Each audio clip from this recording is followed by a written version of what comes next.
ఈరోజు చర్చకు అందరికీ స్వాగతం. మన చేతిలో పాస్టర్ బి. జెరెమియా గారి ఒక ఆసక్తికరమైన ప్రసంగం ఉంది. అవును.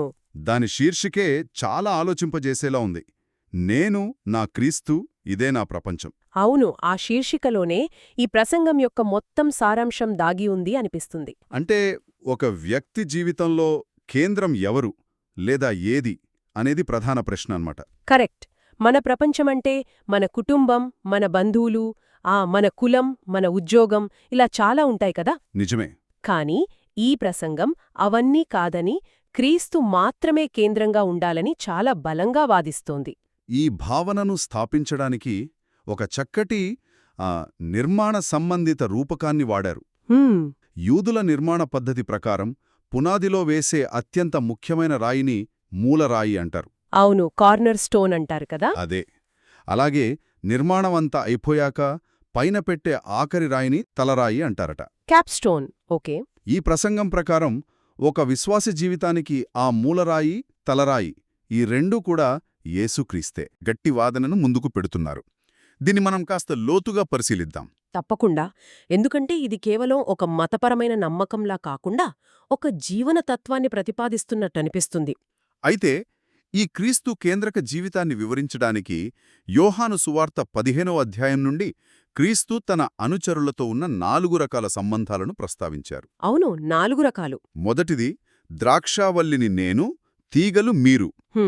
రెండవది మీరు నా శిష్యులు.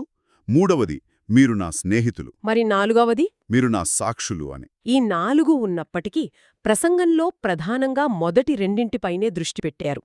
అంటే తీగగా ఉండటం, శిష్యుడుగా ఉండటం. అవును, ఈ 2 సంబంధాలు చాలా ముఖ్యమైనవి అని నొక్కి చెప్పారు. ఇక్కడే నాకొక ప్రశ్న వస్తుంది. 4 ఈ రెండింటికే ఎందుకు అంత ప్రాధాన్యత ఇచ్చుండవచ్చంటారు? స్నేహితులు, సాక్షులనేవి కూడా చాలా ముఖ్యమైనవే కదా. ఇది చాలా మంచి ప్రశ్న. నాకనిపించడం బహుశా ప్రసంగకర్త దృష్టిలో తీగగా ఉండటమనేది ఒక విశ్వాసి యొక్క అంతర్గత సంబంధాన్ని సూచిస్తుంది. అంటే జీవనాధారం లాంటిదా? అవును, అదే మూలం. ఇక శిష్యుడుగా ఉండటమనేది బాహ్య ప్రపంచంలో మన నిబద్ధతను, మన ఆచరణను సూచిస్తుంది. ఓకే, అర్థమైంది. ఈ రెండూ సరిగ్గా ఉంటే, అంటే మూలంతో సంబంధం, ఆచరణలో నిబద్ధత ఉంటే, స్నేహం, సాక్ష్యం అనేవి వాటి సహజ పర్యవసానాలుగా వాటంతట అవే వస్తాయని ఆయన భావించి ఉండొచ్చు. అంటే ఈ 2 పునాది స్తంభాల్లాంటివన్నమాట. కరెక్ట్. అందుకే ఈ రెండింటిమీదే ఎక్కువ దృష్టి పెట్టారు. అయితే ఆ మొదటి స్తంభం ద్రాక్షావల్లి తీగ సంబంధం గురించి మాట్లాడుకుందాం. తప్పకుండా. ఇది కేవలం ఆదివారం చర్చికి వెళ్లడం లాంటిది కాదని, 24/7 కొనసాగే అనుబంధం అని ప్రసంగంలో చాలా గట్టిగా చెప్పారు. అవును, చెట్టుకు కొమ్మ ఎలాగైతే నిరంతరం అంటిపెట్టుకునుంటుందో అలాగే ఉండాలట. ఆ పోలిక చాలా బాగుంది. నిజమే.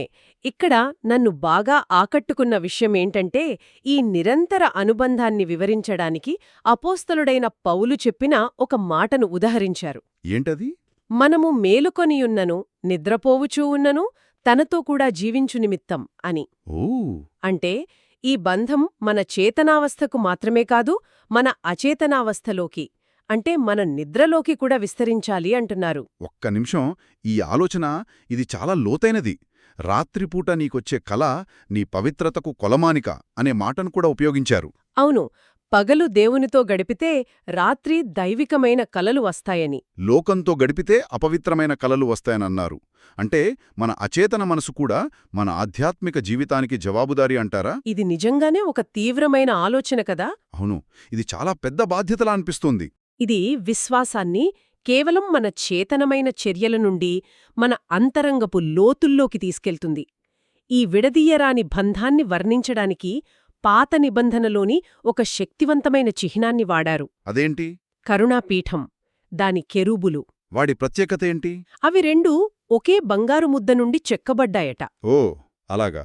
వాటిని అతకడం గాని, వెల్డింగ్ చేయడం గాని, స్క్రూలతో బిగించడం గాని జరగలేదు. దాన్ని ఏకాండం అంటారు. ఏకాండం? అవును, ఈ పదం చాలా ముఖ్యం. ఇది కేవలం కలిసి ఉండడం కాదు, ఒకే మూలం నుండి విడదీయలేనంతగా కలిసిపోవడం. ఓకే. క్రీస్తును సూచించే కరుణాపీఠం, విశ్వాసిని సూచించే కెరూబులు అలా ఏకమై ఉండాలని చెప్పారు. ఒకటి కదిలితే రెండోది కదలాలి, అంతటి ఐక్యత ఉండాలని చెప్పారు. మరి ఈ ఏకాండ సంబంధం ఈ బంధం తెగిపోతే ఏం జరుగుతుంది? దాని గురించి కూడా ప్రసంగంలో హెచ్చరించారనుకుంటా. అవును, హెచ్చరించారు. ఇర్మియా గ్రంథం నుండి ఉదహరిస్తూ అలా వేరైన వారు జాతిహీనపు ద్రాక్షవల్లి లేదా భ్రష్ట సంతానంగా మారిపోతారని చెప్పారు. జాతిహీనపు ద్రాక్షవల్లి. అవును. ఇక్కడ ఆసక్తికరమైన విషయమేంటంటే, ఈ జాతిహీనత లేదా నైతిక పతనాన్ని కేవలం ఆధ్యాత్మికంగా చెప్పి వదిలేయలేదు. మరి దాన్ని సమకాలీన సామాజిక సమస్యలతో ముడిపెట్టారు. ఉదాహరణకు నిజామాబాద్లో భీమడబ్బుల కోసం భర్తను చంపిన భార్య, కట్నం తక్కువైందని అత్తను చంపిన అల్లుడు ఇలాంటి నేరాలను ప్రస్తావించారు. అయ్యో! అంటే దేవునికి, ఆ నైతిక మూలానికి దూరమవడమనేది వ్యక్తిగత పతనానికే కాక సమాజంలో నేరాలు పెరగడానికి ఎలా దారితీస్తుందో చూపించారు. కట్నం దురాచారం గురించి కూడా చాలా తీవ్రంగా విమర్శించారు కదా. అవును, చాలా తీవ్రంగా. అమ్మాయికి పెళ్లి చేసి పంపేటప్పుడు అల్లుడికి కంచం, మంచం నుండి గొడుగు వరకు ఇవ్వడం, మొదటి కాన్పు ఖర్చులు కూడా పుట్టింటి వాళ్లే భరించాలనే సాంప్రదాయాలను తప్పుబట్టారు. ఇలాంటి పనులు చేసేవాళ్లను జాతిహీనుపు ద్రాక్ష చెట్టు బ్యాచ్గా అభివర్ణించారు. ఆ పదం వాడటం చాలా సూటిగా ఉంది. నిజమే. ఒక విస్తృత కోణంలోంచి చూస్తే ఇక్కడ ప్రసంగకర్త ఆధ్యాత్మిక నమ్మకాలకు, సామాజిక ఆచారాలకు మధ్య ఉన్న సంబంధాన్ని ప్రశ్నిస్తున్నారు. అంటే నిజమైన ఆధ్యాత్మికత అనేది సమాజంలోని తప్పుడు పద్ధతులను గుడ్డిగా పాటించడం కాదు, వాటిని ప్రశ్నించే నైతిక ధైర్యాన్నివ్వాలి అని. కరెక్ట్, అదే వాళ్ల వాదన. అయితే కట్నం వంటి ఒక సామాజిక సమస్యను నేరుగా దేవునితో సంబంధం లేకపోవడం అనే ఆధ్యాత్మిక పతనంతో ముడిపెట్టడం కొంతమందికి తీవ్రంగా అనిపించవచ్చు. ఈ రెండింటి మధ్య సంబంధాన్ని ప్రసంగం ఎలా సమర్థించింది? వాళ్ల వాదన ప్రకారం దేవునితో సంబంధమనేది కేవలం ప్రార్థన చేయడం కాదు, అది మనలో ప్రేమ, త్యాగం, నిస్వార్థం వంటి విలువలను పెంపొందిస్తుంది. ఓకే. కట్నం వంటి ఆచారాలు దీనికి పూర్తి వ్యతిరేకం కదా. అవి అత్యాశ, స్వార్థం నుండి పుడతాయి. నిజమే. కాబట్టి ఎప్పుడైతే ఒక వ్యక్తి దేవునితో సరైన సంబంధంలో ఉంటాడో అతనిలో దైవిక లక్షణాలు పెరుగుతాయి. అప్పుడు అతను ఎలాంటి దురాచారాలకు దూరంగా ఉంటాడు. ఆ సంబంధం లేనప్పుడు ఈ జాతిహీనమైన లక్షణాలు బయటకు వస్తాయి. అది ఆ రెండింటి మధ్య ఉన్న లంకె. స్పష్టంగా ఉంది. అయితే సరైన సంబంధం కలిగి ఉండడమంటే ఏమిటి? కేవలం అంటిపెట్టుకుని ఉండటమేనా? ఇది మనల్ని రెండవ ముఖ్యమైన భావనకు తీసుకొస్తోంది, శిష్యురికం. కరెక్ట్. తీరలా అంటిపెట్టుకుని ఉండటం అనేది సంబంధం యొక్క ఉనికి అయితే, శిష్యుడుగా ఉండటం అనేది ఆ సంబంధం యొక్క ఆచరణ. ఈ శిష్యరికం అనే పదానికి ప్రసంగంలో 2 స్పష్టమైన నిర్వచనాలు ఇచ్చారు. అవేమిటి? మొదటిది, శిష్యుడు అంటే గురువు కోసం దేన్నైనా వదులుకోవడానికి సిద్ధపడేవాడు. ఓకే, వదులుకోవడం. అవును. అబ్రహాము కథను ఉదాహరణగా చెప్పారు. దేవుని పిలుపు కోసం అబ్రహాము తన దేశాన్ని, బంధువులను, చివరికి తన కన్న కుమారుడిని కూడా బలివ్వడానికి సిద్ధపడ్డాడు. ఆ స్థాయి త్యాగనిరతి. మరి రెండవ నిర్వచనం వదులుకోవడాన్ని నేటి యువతకు కూడా అన్వయించారు కదా. అవును, చాలా ఆచరణాత్మకంగా అన్వయించారు. దేవునికి ఆయాసకరమైన సంబంధాలు, స్నేహాలు లేదా సోషల్ మీడియా, సెల్ ఫోన్ వ్యసనాలను వదులుకోమని పిలుపునిచ్చారు. ఇక్కడ నాకు ఆశ్చర్యం కలిగించిన విషయమేంటంటే, ఆ వదులుకోవడమనే భావన అబ్రహాము కథతో మొదలై నేటి తరం ఎదుర్కొంటున్న డిజిటల్ వ్యసనాల వరకు విస్తరించింది. నిజమే. అంటే శిష్యరికం అనేది ఒక కాలాతీతమైన సూత్రమని వాళ్ల ఉద్దేశం. దాని రూపం మారచ్చు, కాని సారం మారదు. అవును. అప్పుడు దేశాన్ని వదులుకోమంటే ఇప్పుడు మన సమయాన్ని దొంగిలించే వాటిని వదులుకోమని అర్థం చేసుకోవాలి. ఆ త్యాగం చెయ్యగలిగినప్పుడే నిజమైన శిష్యరికం మొదలవుతుంది. ఇక రెండవ నిర్వచనం గురువును అనుకరించడం. దీని గురించి మాట్లాడుతూ ఒక ఉదాహరణ ఇచ్చారు, విరాట్ కోహ్లీ హెయిర్ స్టైల్ గురించి. అవును, క్రైస్తవులు సినీ నటులను లేదా క్రీడాకారులను అనుకరించకూడదని, వాళ్లకు రోల్ మోడల్ యేసు మాత్రమే అని అన్నారు. దానికి అంత్యోకయోలోని శిష్యులు మొట్టమొదట క్రైస్తవులు అనబడిరి అనే వాక్యాన్ని గుర్తుచేశారు. అవును, అంటే శిష్యులు అంటే క్రీస్తులా జీవించేవారే నిజమైన క్రైస్తవులు. వాళ్ల ప్రవర్తన చూసి ప్రజలు వాళ్లను చిన్న క్రీస్తులు అని పిలిచారట. ఆ పిలుపే క్రిస్టియన్గా మారింది. ఈ భావనను బలంగా చెప్పడానికి ఒక మంచి పోలికను వాడారు. పాలకూరలో పాలుండో, నేతి బీరకాయలో నెయ్యుండదు, అలాగే పేరుకు క్రైస్తవుడయుండి జీవితంలో క్రీస్తు లేకపోతే ప్రయోజనం లేదు అని. కరెక్ట్. అంటే క్రైస్తవ్యం అనేది ఒక బిరుదు కాదు, అది క్రీస్తు స్వభావాన్ని ప్రతిబింబించే జీవన విధానం అని స్పష్టం చేశారు. ఈ క్రీస్తును పోలిన జీవితానికి అంటే ఈ శిష్యురికానికి ముగింపుగా 2 చాలా శక్తివంతమైన నిజజీవిత కథలను పంచుకున్నారు. అవునా?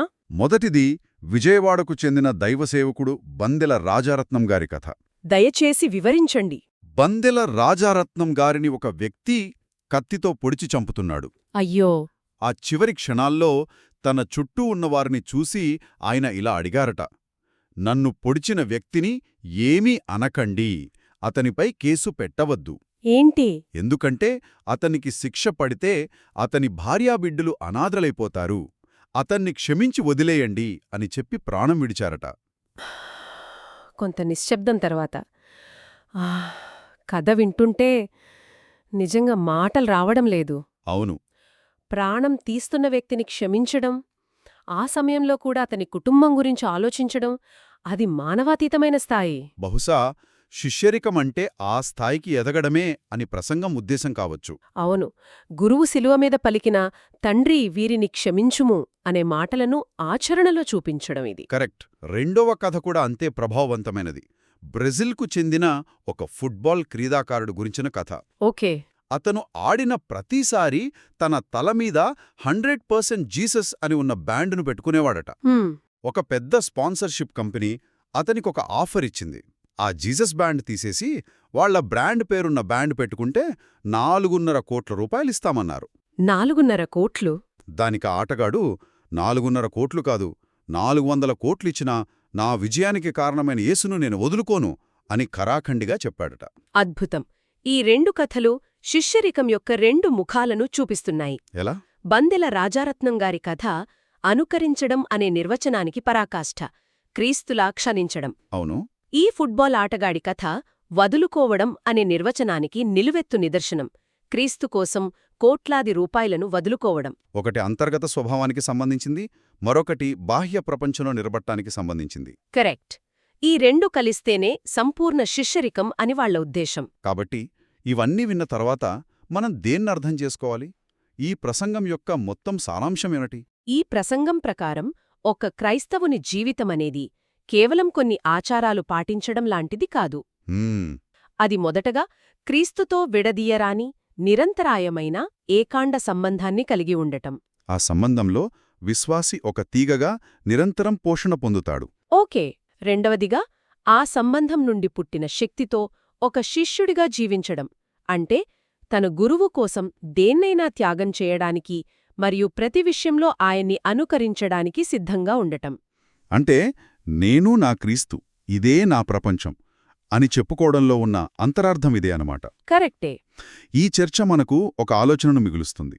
ఈ ప్రసంగంలో చెప్పినట్లుగా శిష్యరికం అనేది వదులుకోవడం మరియు అనుకరించడం అనే 2 స్తంభాలపై ఆధారపడి ఉంది. అవును. ఈ సూత్రం కేవలం ఆధ్యాత్మిక విషయాలకే పరిమితమా, లేక ఏదైనా ఒక గొప్ప ఆశయం పట్ల ఒక వ్యక్తికి ఉండాల్సిన నిబద్ధతను వివరించడానికి కూడా ఇది వర్తిస్తుందా? ఆలోచించాల్సిన విషయమే. ఒక ఆశయం కోసం త్యాగాలు చేయడం, దాని మార్గదర్శకులను అనుకరించడం, బహుశా ఇదే కదా ఏ రంగంలోనైనా గొప్పతనాన్ని సాధించడానికి మూలం. నిజమే. ఇది చాలా విస్తృతమైన ప్రశ్న.